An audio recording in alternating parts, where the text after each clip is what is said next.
Hello viewers, in this very video demo we are going to explore different activities and resources we can add in Moodle LMS. And to do that you need to go to the course section. This is the course we added in the previous video. I'm going to click on it. This is the course section. And if you look at here, you can see the activities, all of them are 0 because we have not added anything. We just have the default section titles. To start adding course resources and activities, you need to click on edit mode. Okay, now we have in edit mode, but before we start adding content, we need to explore the resources and activities we have. You can see each section is having add an activity or resources. Add an activity or resource. You can see each of these sections is having it. You can also add more section. If you want to edit any of the section title, you can click on this pencil icon. For example, the general section, if you click and add overview, then to save the change, you need to press enter key. You can see now it is saying overview. Now if you click and add an activity or resource, it is taking you to this pop-up that display all the resources and activities. Let's go to each tab. If you click on activities, you can see activities that are installed by default when you install Moodle. This is the default activities that the Moodle have provided for you. You can also see resources. What is the difference between resources and activities? The activities enable you to add interactive content into the Moodle course. That is activities. For example, you can add quiz, you can add H5P, you can add assignment, lesson.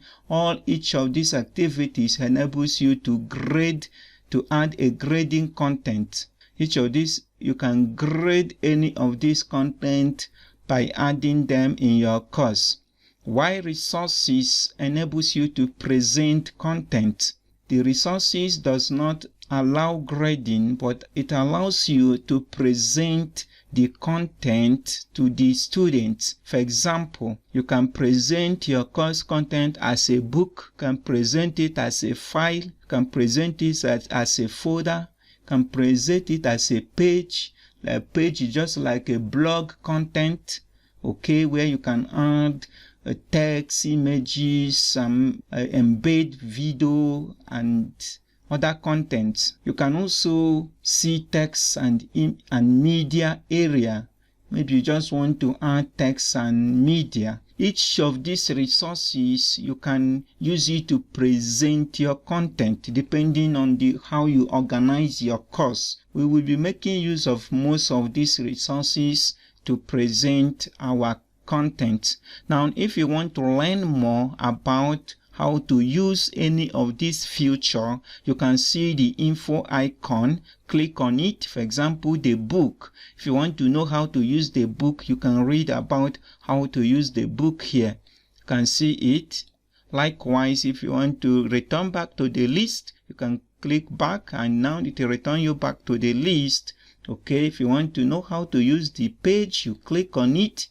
You click on it, you can read how to use the page, the content you can be able to add, and many other usage. You can go back. Likewise, any of these activities, we are going to make most of these activities like H5P, assignment, quiz, Scrum package, any other important one, we are going to be integrating them into our course as we create it. Okay, just stay tuned and keep on watching more updates. In the future tutorial, I will be showing you how to use each of these activities and also the resources. In the next video demo, I'm going to show you how to start adding this content in our Moodle course area. Thank you for watching this video.